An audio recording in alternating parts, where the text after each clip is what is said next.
Bueno, 60 años de Silsa y estamos con uno de los fundadores en tu casa, porque este estadio lleva tu nombre, Héctor Hugo Leurino. ¿Cómo estás, Hugo? Muy bien, gracias a Dios.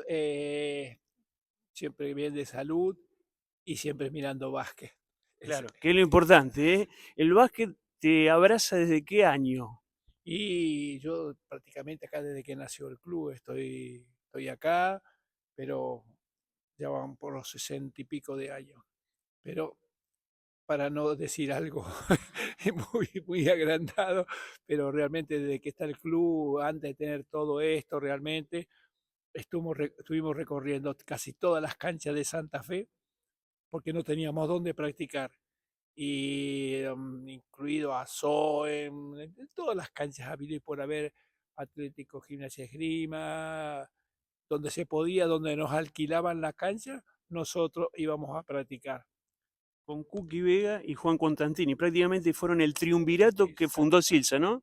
Así es, son los verdaderos fundadores de CIRSA fueron ellos, con la idea de Cookie Vega y el aporte muy valioso de Juan Luis, porque tiene muy buena memoria, gracias a Dios. Este, y bueno, pero hoy nos encontramos con lo que parece que fue una monstruosidad lo que hicimos, realmente es lo que merecían los futuros jugadores de básquet, que ya tenemos la base.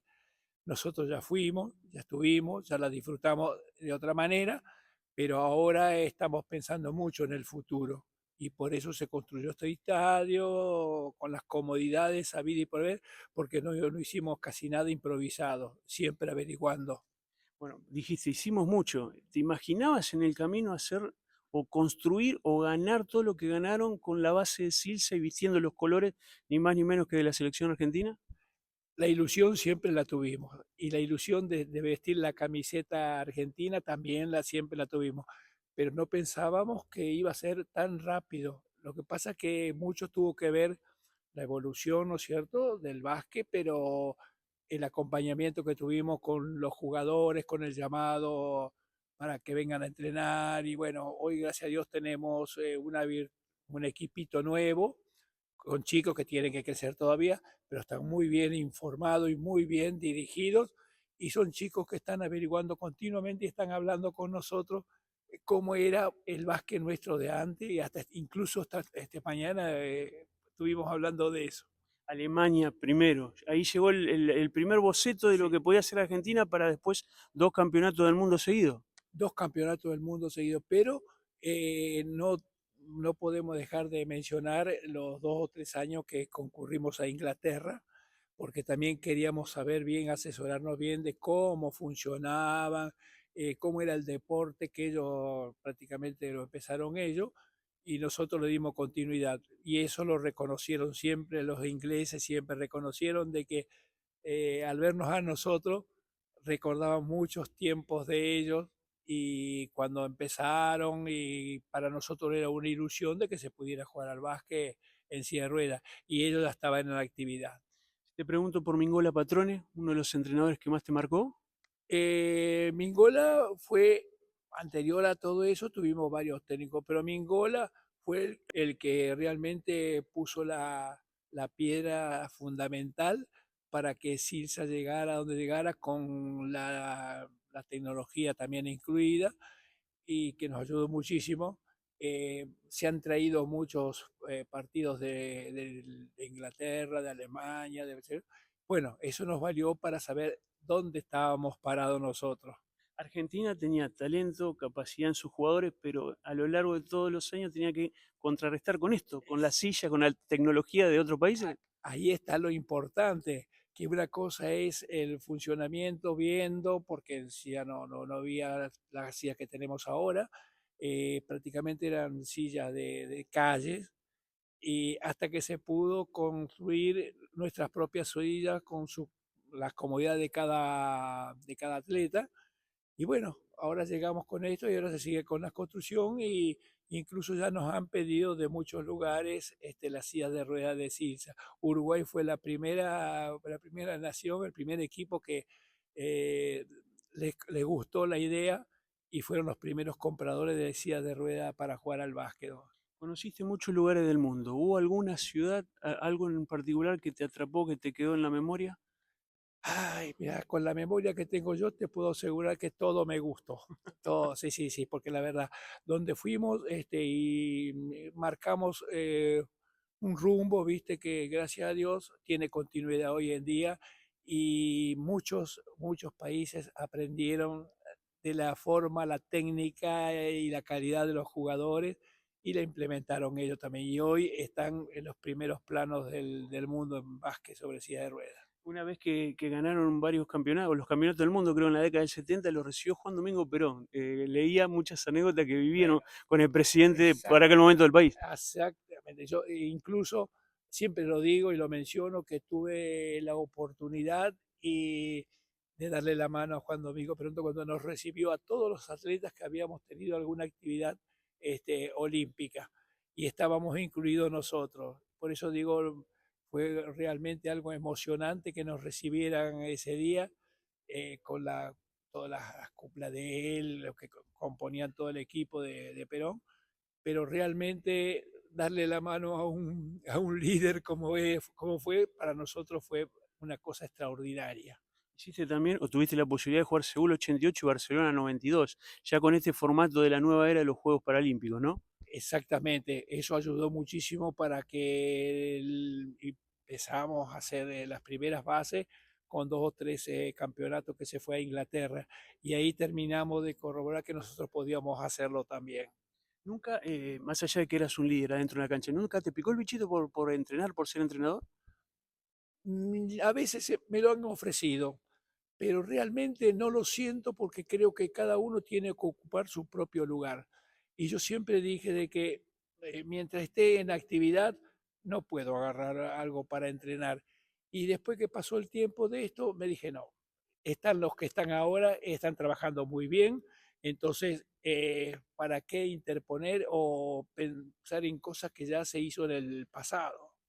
¿Te gustaba ser un base de eso que levantaba la cabeza, levantaba la voz también? Exactamente.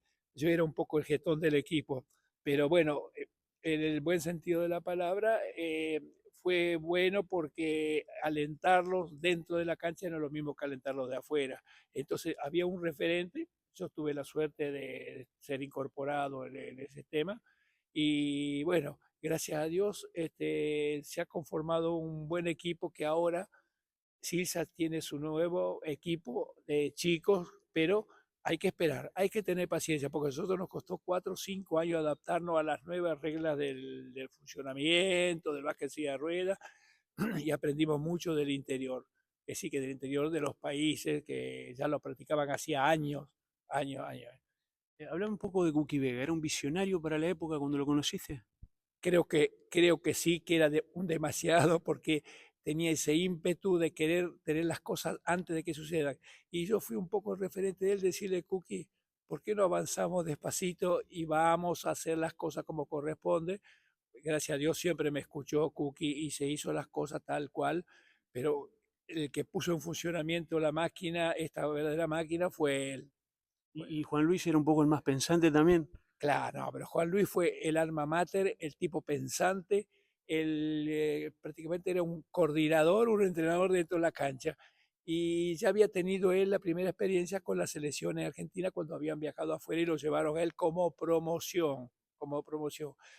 Y fue un tipo muy visionario, que todo lo que vio afuera, después lo intentó y lo cumplió acá con Silsa, porque todos tenemos algo que decir de Juan Luis. Como jugador, primero que fue jugador en normales, y después del accidente que tuvo, bueno, se pasó a la silla de rueda, le costó incluso adaptarse a las nuevas reglas del juego, pero bueno, después fue el impulsor del básquet en silla de rueda para Silsa. Ya se jugaba en el país, pero nunca con la verdadera actitud con que lo enfrentamos nosotros, este deporte en silla de rueda. Vos arrancaste en Bron de San Vicente, hay que contarle a la gente. Claro, yo arranqué con la discapacidad y todo en el Bron de San Vicente. Nadie podía creerlo, ni incluso hasta los entrenadores. Me acuerdo que en su época Fermín Páez, Vicentini, una vez un entrenador me dijo de que yo no podía jugar al básquet porque por la discapacidad, que el básquet era un básquet muy rudo, y yo nunca nunca me pesó eso del básquet rudo y cosas por el estilo. Y yo iba fuera de la cancha porque parecía que le costaba que yo estuviera dentro de la cancha y que no. Y bueno, yo lo espiaba de noche, espiaba las prácticas y los partidos amistosos que se hacían, hasta que, bueno, un buen día fueron y me descubrieron de que yo estaba, y me dijo, bueno, aparte pasaron los años y ya después vinieron otros entrenadores que ya venían con la tónica del básquet, que un discapacitado podía jugar al básquet. Claro. Y así fue, gracias a Dios, pude integrar y la verdad que para mí fue maravilloso jugar al básquet convencional y después trasladarlo en silla de ruedas, porque tengo que realmente que decirlo porque fue así la cosa. La primera función con que había que incluirle era la silla de ruedas, pero todos los jugadores, inclusive Costantini, Vega, todo lo que formamos, le dimos un poquito una mano en el sentido de que cómo era el manejo, de cómo era afuera, y se estipuló una vez de que hablando con la gente de la federación, había que llevar a alguien afuera. Había que Claro. llevar a alguien afuera para que vea realmente que lo cómo es el básquet a nivel internacional. Y captó muy bien esa iniciativa porque realmente los que vinieron no se lo guardaron para ellos. Sí, En todo ese tránsito que venimos hablando de tantos títulos y tantos lugares recorridos y torneos disputados, te ungieron siendo capitán de la selección argentina. ¿Eso para vos marca una responsabilidad extra o a su vez un honor? no, para mí fue un honor, una responsabilidad, pero más que responsabilidad fue un honor que se me brindara la posibilidad de ser el capitán del equipo y qué sé yo, pero siempre les aclaré una cosa, lo voy a hacer siempre y cuando ustedes estén todos de acuerdo y acepten un poco lo que uno vivió afuera y conoció afuera. Y bueno, gracias a Dios, el buen equipo que teníamos nosotros, que llegamos a tener después en los campeonatos y qué sé yo, fue gracias que ellos aceptaron las reglas del juego y le dije, chicos, sacrificio. Sin eso no podemos entrenar nosotros. Si hay que venir un día de lluvia, y bueno, secaremos la cancha, haremos como, pero vamos a entrenar todos los días.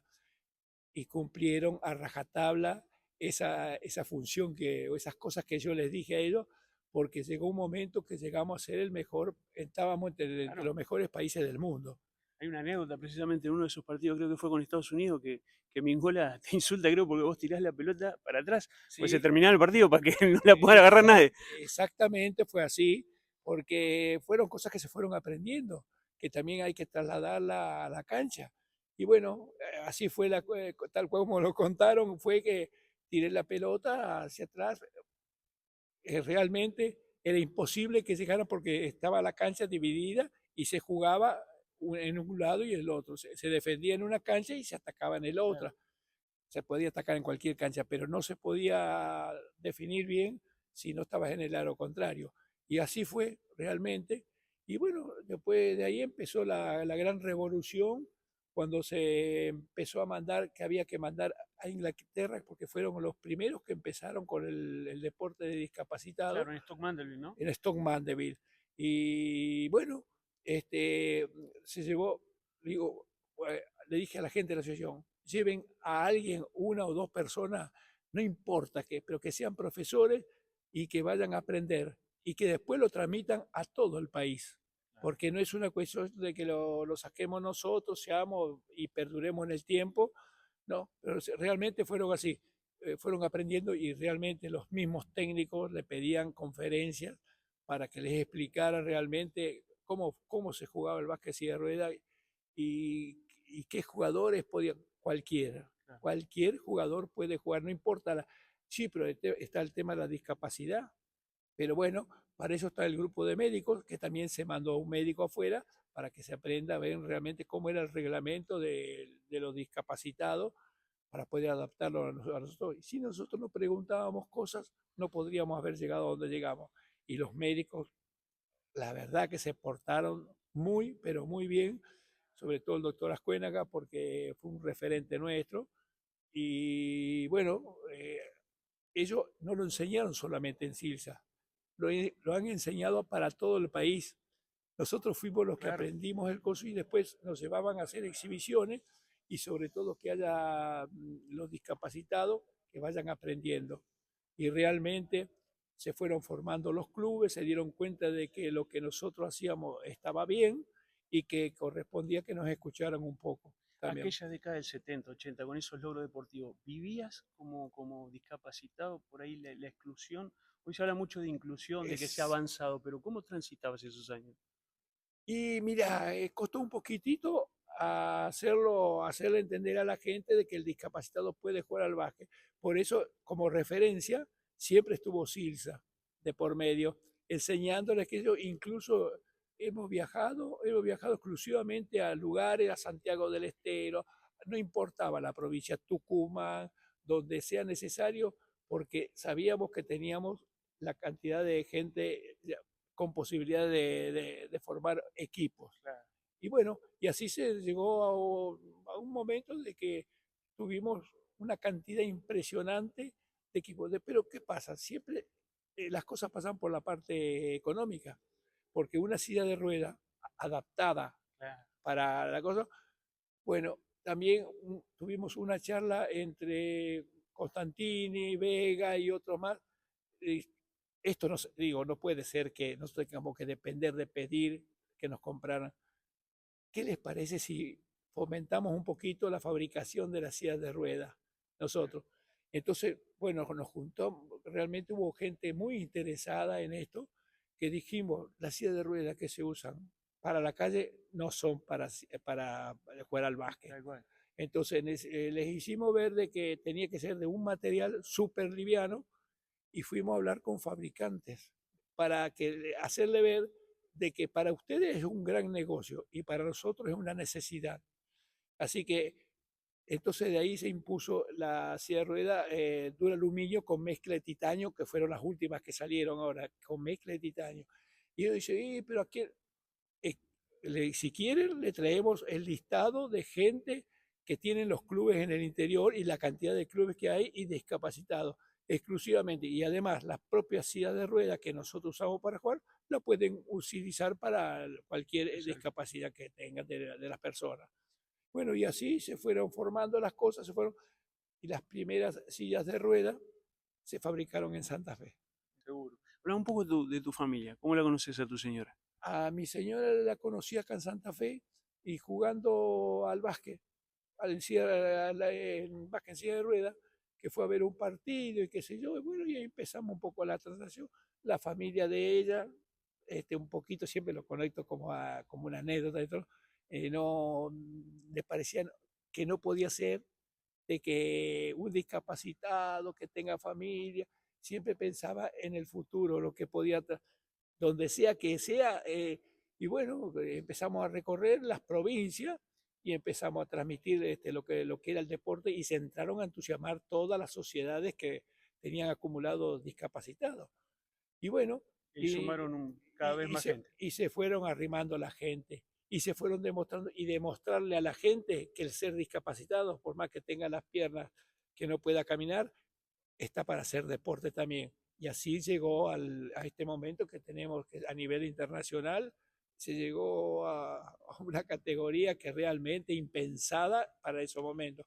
Pero creo que todo esto fue gracias a Silsa. ¿Te faltó cumplir algún sueño? No, creo que me retiré a tiempo, porque todo tiene un peso. Y como se habían cumplido todos los sueños, ser campeón del mundo, olimpiadas de por medio, tuve el gran orgullo de que la Olimpiada de Alemania me consideraran uno de los mejores jugadores del mundo. Entonces, esto lo digo con orgullo, no es fanfarronear ni nada, sino con orgullo, porque transmitir ese pensamiento eh, quiso decir mucho para Exacto. otros países, otros dentro del mismo país, las mismas provincias, tener discapacitados para hacer deporte. Y además va a servir como ejemplo para las personas normales. Claro. Y así ocurrió, porque ya nos empezaron a ver de otra manera. Antes éramos los discapacitados, qué sé Sí, sí, yo. sí. No, no, no, no, no. Ya nos empezaron a ver como deportistas. Y todas las provincias, hoy en día tenemos casi 18, 20 equipos de básquetbol sobre silla de ruedas en distintas provincias, y después se fueron armando las categorías. ¿Qué mensaje le dejarías al chico o a la chica que no se anima a subirse a una silla, sea el básquet o lo que sea, pero animarse a enfrentar eso Sí, y a hacer un deporte? costó al principio acá, pero fuimos los primeros en pegar. Y después el hecho de dijimos, esto tiene que ser a nivel país, no puede ser que nosotros tengamos un equipo y no tengamos en el interior del país. Acá lo que podemos hacer, junto con Vega, que tenía mucha visión para las cosas, acá hay que hacer deporte y salir a la provincia a hacer exhibiciones, para demostrar de que el discapacitado estamos en la igualdad de condiciones, no para jugar al básquet normales, sino que una disciplina distinta, pero adaptada para discapacitados. Hugo, gracias por el tiempo y No, felices 60 años, Silsa. gracias a Dios que me dio, hasta la familia estoy agradecido por el deporte que tengo, los nietos que tengo, qué sé yo. Y bueno, agradecerle a todo el mundo, pero sobre todo Santa Fe para nosotros fue la base, la base. Si bien Buenos Aires ya tenía algunos, pero haberlo hecho como lo hizo Silsa, creo que no, fuimos los primeros en pegar en serio. Muchas gracias. No, gracias a ustedes. No sé si fue en su época el mejor jugador del mundo, pero sí puedo asegurar, estoy absolutamente convencido, que de la Argentina, lejos, lejos, fue el mejor jugador de toda la historia. El gringo era uno de esos jugadores que se podía poner el equipo al hombro y ganar el partido él solo. Cantidad de veces nos llevó al triunfo con la sola presencia de él en la cancha.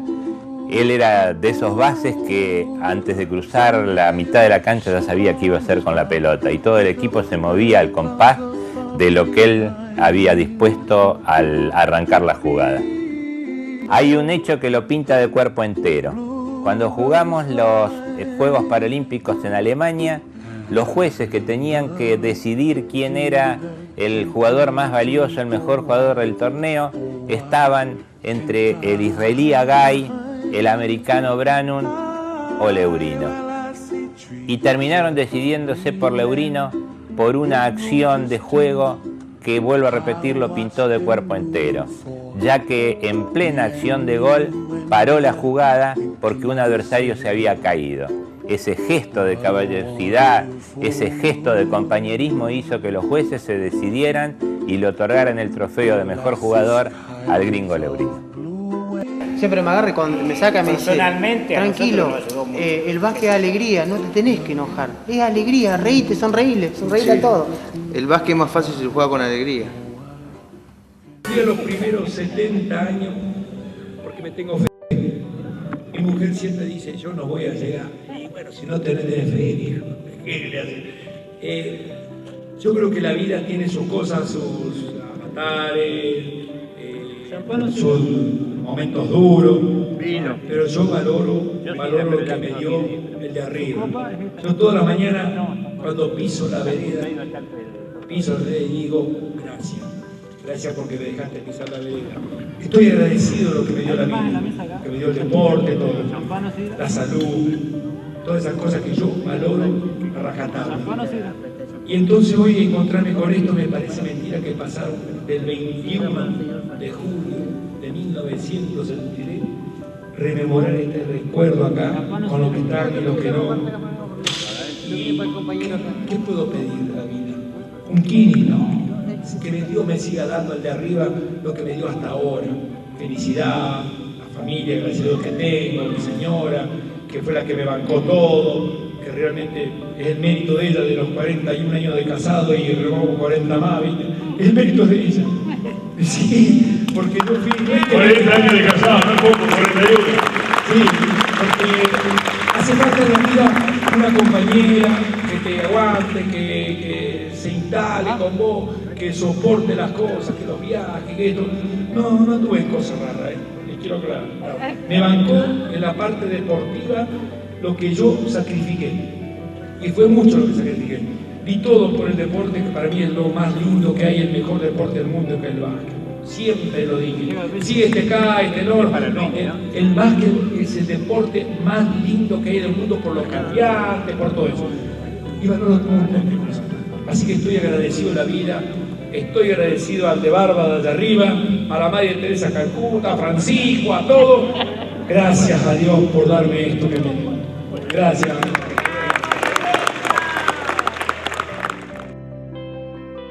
Empezó siendo un gimnasio, a partir de ahora ya estábamos en el mote de mini estadio.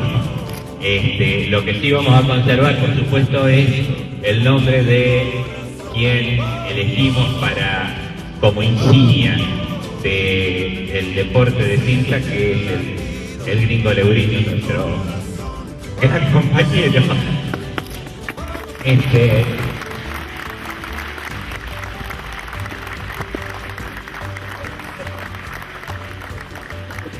Y disculpen la emoción, pero son muchos años al lado de él y muchas justas deportivas, muchos triunfos, muchos viajes, muchos momentos preciosos disfrutados al lado de él. Hay un viejo dicho de un cómico que decía que el movimiento se demuestra andando, así que vamos a andar adelante y, como dije recién, como el movimiento se demuestra andando, vamos a andar. Permítanme una última reflexión muy particular. Les quiero decir que particularmente, y como responsable o como presidente de Silsa, estoy muy feliz, muy feliz. Nada más.